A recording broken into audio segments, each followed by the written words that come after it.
Assalamualaikum warahmatullahi wabarakatuh. Nashkurullah syukran katsira bi qiraatil hamdalah ala hidayatihi wa taufiqihi alladhi nahnu na'isu biha wa nusalli wa nusallimu ala Muhammadin ala juhdihi wa bazlihi li tablighi syara'illah hidayatan lana.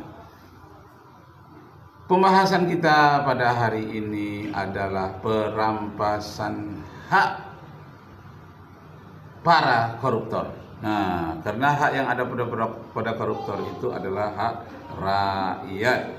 Karena itu Bapak Ibu saudara-saudara sekalian, kita berdoa kepada Allah agar pemimpin-pemimpin kita lurus, jujur dan dikuatkan imannya oleh Allah, agar tidak sewenang-wenangnya saja terhadap masyarakat.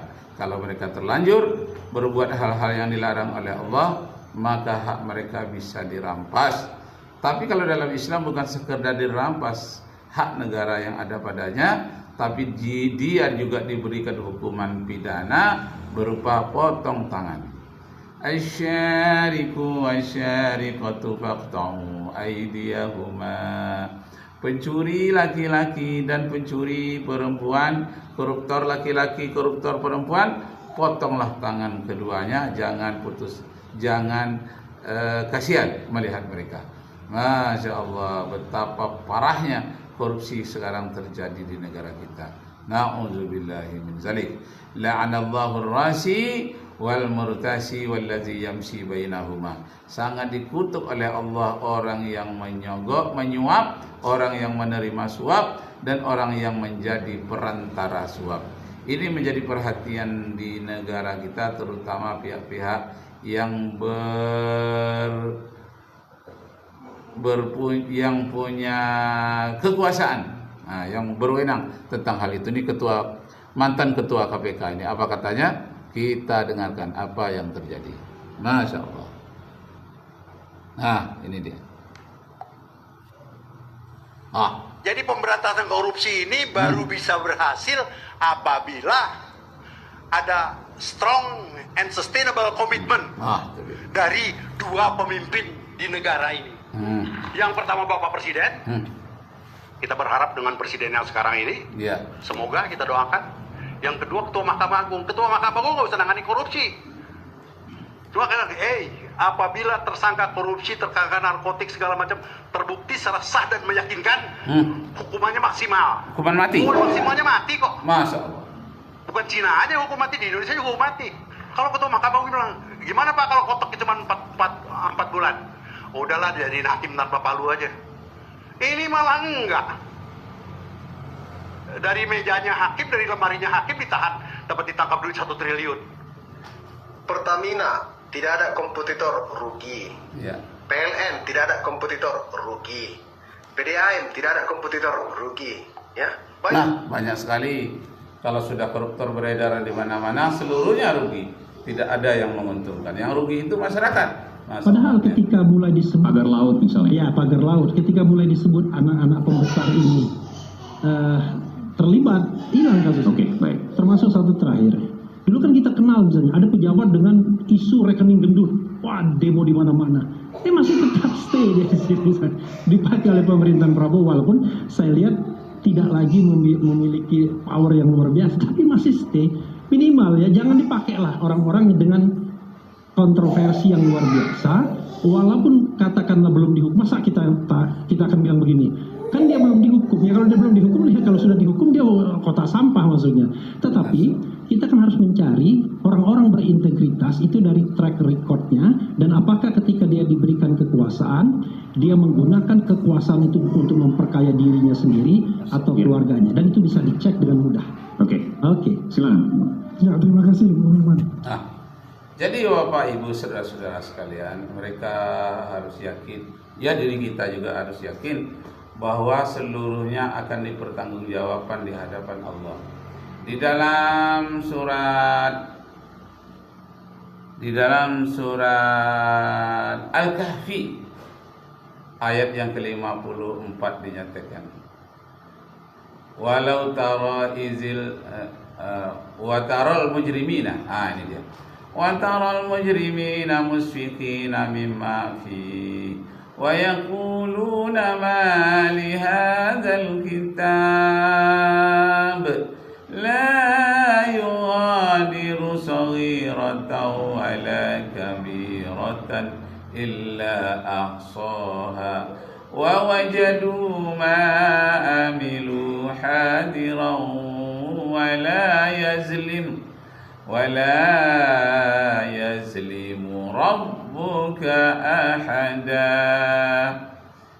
Ingatlah ketika orang-orang yang berdosa itu nanti menundukkan kepalanya di hadapan Allah Subhanahu wa taala penuh dengan ketakutan.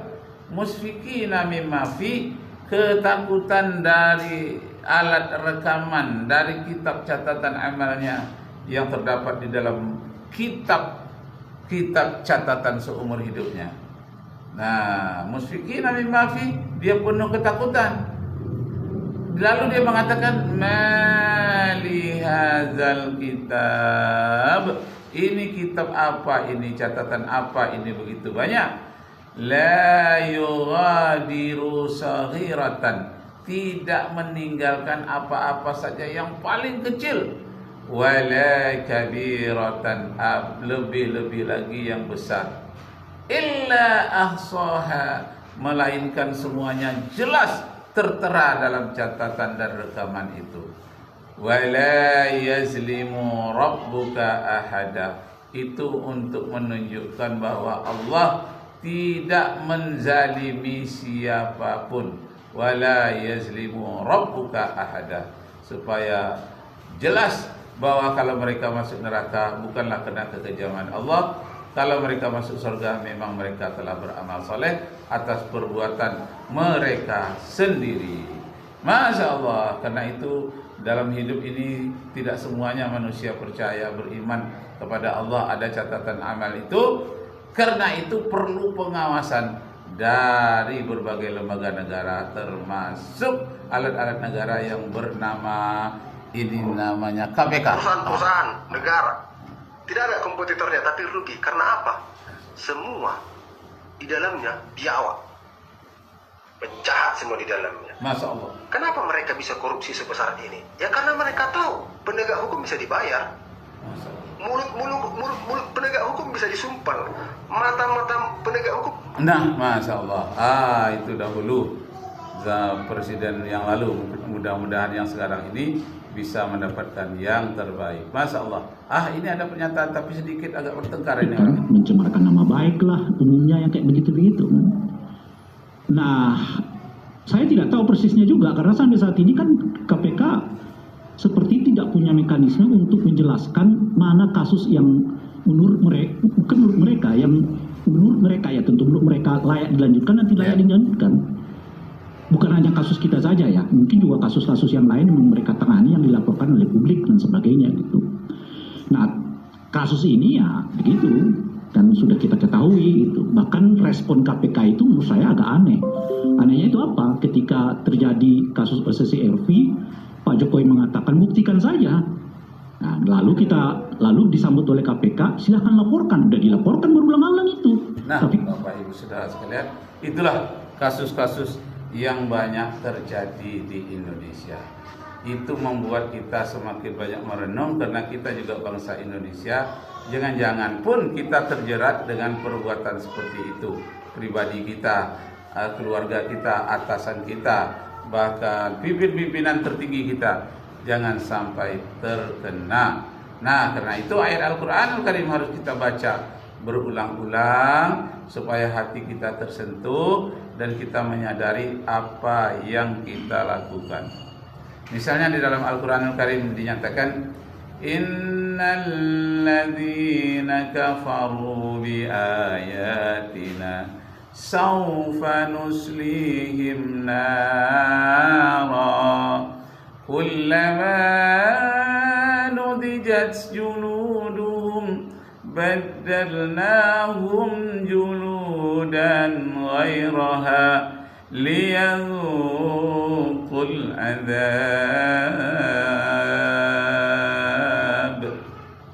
Sesungguhnya orang yang mengingkari akan ketentuan-ketentuan Allah mereka akan merasakan besok dibakar di dalam api neraka jahanam. Setiap kulit mereka terbakar diganti lagi dengan kulit yang baru supaya mereka benar-benar merasakan azab. Ternyata memang di kulit manusialah saraf perasa yang paling banyak. Makanya disebut kulit. Kullama nudijat juluduhum, tatkala telah terkelupas kulitnya yang pertama, baddalnahum, diganti mereka dengan kulit yang baru. Baddalna juludan ghairaha, kami ganti dengan kulit-kulit yang lainnya, yang baru. Liyadzuqul azab, supaya mereka merasakan azab.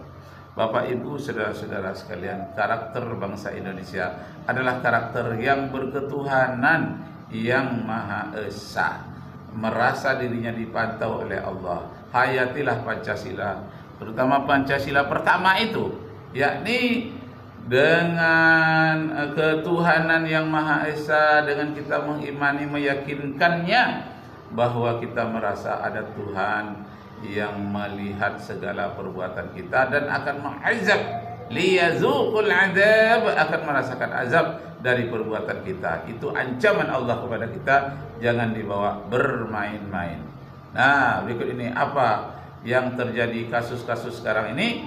Orang-orang yang tidak pernah takut kepada api neraka, ancaman Allah. Dengarkan apa yang terjadi. Ini masih diminta oleh KPK untuk silahkan dilaporkan gitu. Nah, ketika Hasto tanda kutip berbunyi juga soal apa yang diduga oleh sebagian orang terkait dengan itu, lagi-lagi respon KPK itu mengatakan dilaporkan aja, gitu. Memang bisa mestinya berapa kali dilaporkan sih baru? Masya Allah. Jadi manusia menanggulanginya tidak bosan-bosan melaporkan hal-hal kejahatan itu agar tidak terulang lagi. Masya Allah. Bisa ditutupi pakai uang. Penegak hukum itu siapa? Ya polisi, kejaksaan, hakim, ya KPK. Ya, KPK dibentuk untuk memberantas korupsi. Kenapa KPK dibentuk? Karena polisi tidak bisa memberantas korupsi. Tapi anehnya KPK anggotanya diambil dari polisi. Kan aneh. Bahkan pimpinan KPK dari polisi. Seandainya. Nah, Masya Allah. Jadi kita sudah membayar orang-orang yang ahli di dalam bidangnya agar mengawasi harta rakyat, harta masyarakat milik negara, supaya jangan dirampas oleh orang-orang yang rakus, orang-orang yang tangan jahil itu. Zaharal fasadu fil barri wal bahri bima kasabat aydin nas. Terjadi kerusakan di darat dan di laut akibat tangan-tangan jahil manusia. Nah, karena itu di dalam surat yang Ar-Rum ayat yang ke-41 ini mengabarkan, janganlah tangan kamu jahil, maksudnya dari hatimu tidak ada kejahilan, hapus sifat-sifat rakus yang seperti itu. Ditindaklanjuti oleh KPK. Ya.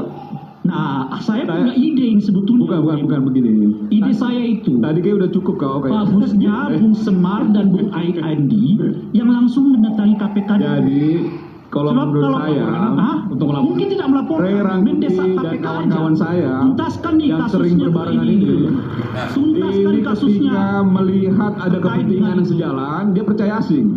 Tapi namanya gini. Jadi kembali kepada tema hantam luar hantam dalam atau balik. Ini hantaman dalam, bagian dari hantaman dalam ya. Tadi saya ngasih kerangka dulu ya, kasih. Jadi begini, kalau kita bicara tentang dihantam dari luar, dihantam dari dalam, ya, itu kan bukan sesuatu yang baru.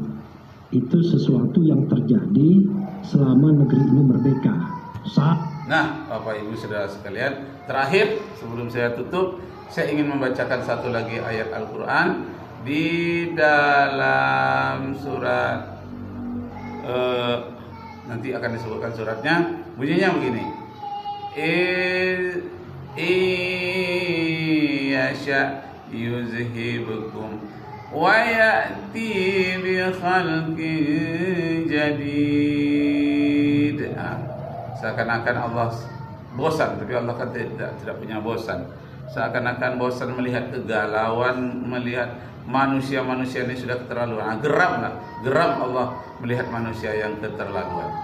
Iya, jika Allah ingin, Allah menghendaki, ayyuzhibkum, kamu semua akan dimusnahkan oleh Allah, wa ya'ti bi khalqin jadid, akan diciptakannya manusia-manusia baru, makhluk yang baru akan menggantikan kamu di permukaan bumi ini. Surat Al-Fatir ayat 16. Yasha, jika suatu saat nanti Allah menghendaki, yulhibkum, Allah membuat kamu jadi pergi, artinya melenyapkan kamu semua, ayyuzhibkum, wa ya'ti bi khalqin jadid, akan didatangkan manusia-manusia baru yang menggantikan manusia kamu. Masya Allah, apakah bisa terjadi seperti itu? Kita jawab pada episode berikutnya. Wabillahi taufiq wal hidayah. Wassalamualaikum warahmatullahi wabarakatuh.